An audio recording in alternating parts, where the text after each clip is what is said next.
idiot. I totally didn't realize that I just forgot to do the salad video that I promised you guys a while back. And I totally even like posted an Instagram post saying, oh, salad video coming shortly, because I was so excited about getting this new Mandoline slicer.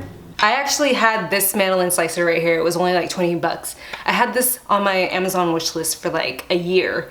And one day I finally decided to get it, and I've been using it so much. So I love it, and I totally think it's worth it.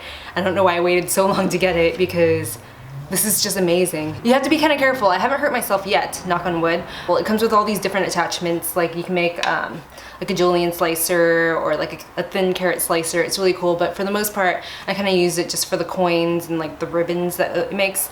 So it's really nice, and I highly recommend it. It's super cheap, super sharp, and it really does cut the prep time. So this is from Benriner, and it's made in Japan. It's a vegetable slicer, and I'll leave a link for the Amazon page down below, and you guys should totally check it out if you guys are cooking for the first time. No one I know can chop as well as that slicer, so I highly recommend it. Let me just do the talk through for this video. Okay, so the first thing I'm starting out with is my quick pickle. So usually I'll make this with like onion or like a carrot or shallots or whatever. So here I have a shallot, and what I'm doing is just slicing it up into really thin sheets. Usually I'll do it with an acid and a salt or sometimes sugar, but right here I'm just doing it with lemon. And what I do is kind of sprinkle it in, kind of play it by ear, kind of play around with it, and kind of like physically handle it. Some days I add more sugar or salt or lemon, but here I just have lemon and salt, and I kind of just like eyeball it and kind of massage it into place and set it aside to let it pickle for,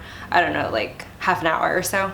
If you've watched my cooking videos in the past, you know that I'm very like physical or touchy-feely with my food. I don't really measure anything out. You kind of have to just, you know, play it by ear, like figure it out for yourself. It's kind of like an art form, you know. You can't really like precisely color by number. I guess you can color by number, but I'm not really into that. So I kind of just play it by ear and kind of figure it out as I go along. So the way I make it today, or the way I made it in this video, will never be the same in my next, or like the next time I attempt this same thing. It's never going to be exactly the same, because certain vegetables, you know, go out of season or whatever. So I kind of just play it by ear. So yeah, just use that as an inspiration, and it's fun. So for my main meaty substance, I'm using squash and zucchini. And what I love about squash and zucchini is that it's kind of bland. The texture is really cool, but it's kind of bland, and the texture kind of changes because it can get kind of soggy if you cut it a certain way. If you cut it into like coins, it's completely different from cutting it into like ribbons.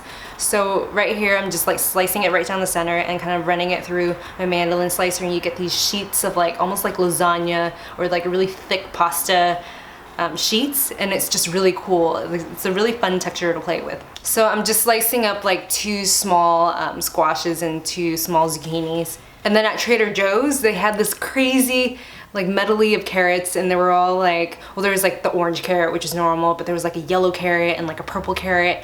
And the cool thing about a purple carrot is that when you slice it down the center, it looks like almost like bacon. It just looks so funny. So I decided to get that because I love playing with color as well. So you have like your yellows, your greens, and you want your reds and like your purples. I got the carrot just for that purpose. It doesn't taste any better than any other carrot. It just looks so cool. And then I also have some cucumbers. I love cucumbers because they're so refreshing, so I like to add that into the mix too. But they're all around the same shape, you know, the same shape, the same size, so it's like kind of like almost like a pasta salad. You know, for the most part, I kind of like to add sheets of like something sweet to kind of break it up. So right now I'm using a pear. You can use anything you want. Sometimes I use strawberries. A lot of berries are nice. But right now I'm just using sheets of pear because it's relatively the same size, and it also looks really pretty in the plate. So yeah, I'm slicing up some sheets of pear as well. And I love radishes. I love how they look, I love how they taste. They're kind of like peppery, but they're so delicious, and they're super crunchy, and when you slice them up, they're like chips. They're just so good, and I love to add them in every dish just because they're so pretty too. So here I'm just gonna do a quick pickle. Sometimes when you do a quick pickle, the red kind of runs around and it doesn't look so pretty, but I don't mind. I think it tastes really good. But you can even skip that if you want to keep your radish coins looking beautiful. But here I'm just adding a little bit of salt and doing like a little quick pickle massage thing.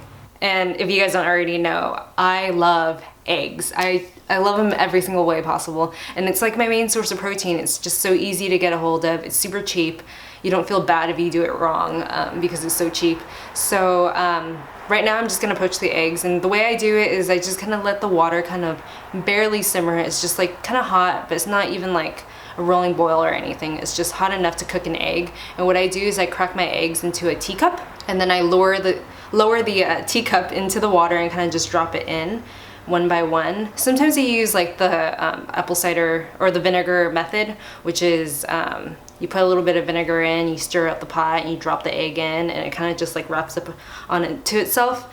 And that's a really cool method because everything kind of just like combines and stays in one spot. But if you're doing more than one egg, it's kind of pointless. So I'm doing, I think, 4 eggs in this run. So I'm just dropping them one by one. So I kind of just let it sit there in the warm water for about like a minute and a half. And once you can kind of see that it's set a little bit, I just kind of take it out with a slotted spoon and then use it. So for the dressing, I have this rule.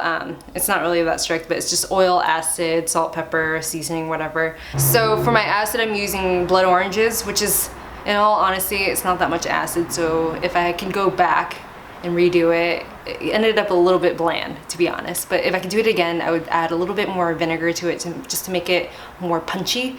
And then I add 2 parts of oil. So it's 1 part of acid and then 2 parts of oil. This is like around 2 parts, yeah.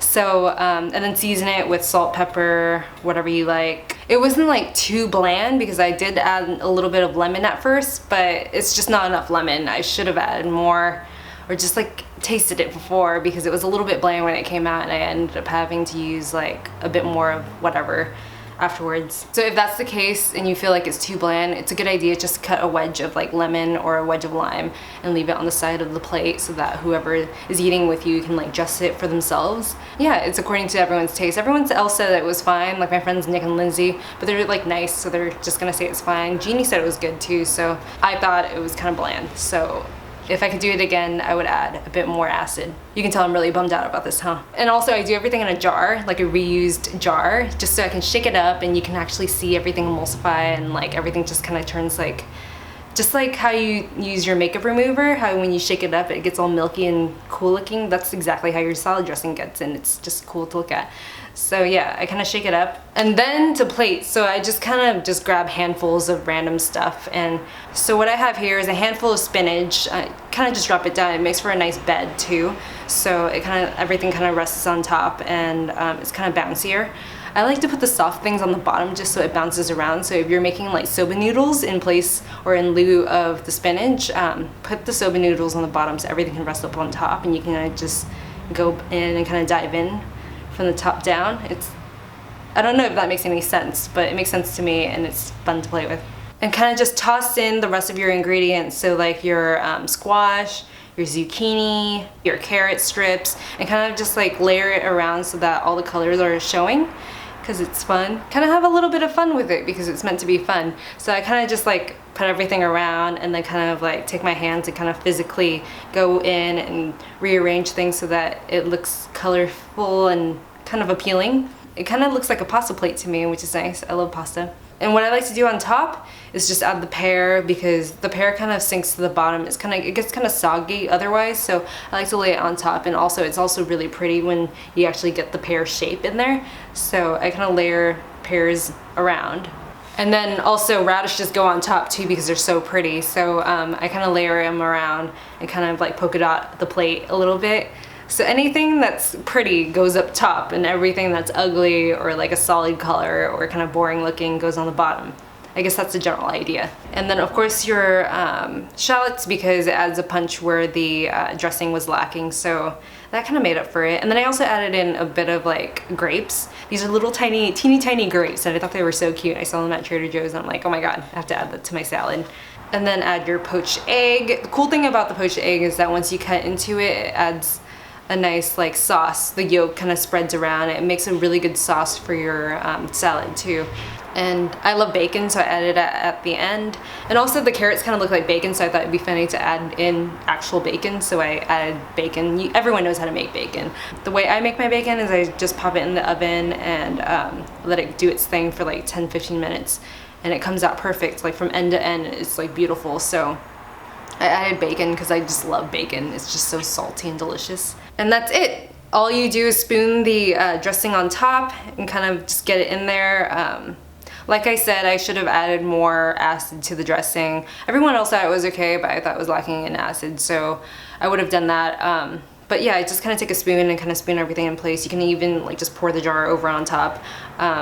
It's just a delicious dressing regardless, because it's kind of nice and sweet from the orange, the blood orange. I love the taste of olive oil, so the olive oil is delicious. It's just my favorite type of dressing to make. It's just a very simple acid, oil, salt, pepper dressing. Sometimes I even add a bit of like mustard or mustard seeds in there, and it kind of just changes it up a little bit. So that's it. That's my Mandoline salad video. Thank you so much for watching, and I'm sorry that I didn't have it up a while ago. I actually realized I have a lot more footage of other things in here too, so I'm gonna try and get that all taken care of soon. Thank you so much for tuning in. Thank you for being so patient with me, and I'll see you guys in my next video. And if you guys have any questions about this salad video, please comment down below. If you have any questions in general for me, please comment down below. I'll try to make more recipe videos. I actually have like a list on my phone of a lot of recipes, so I'd love to share that with you. I'll see you guys later. Bye.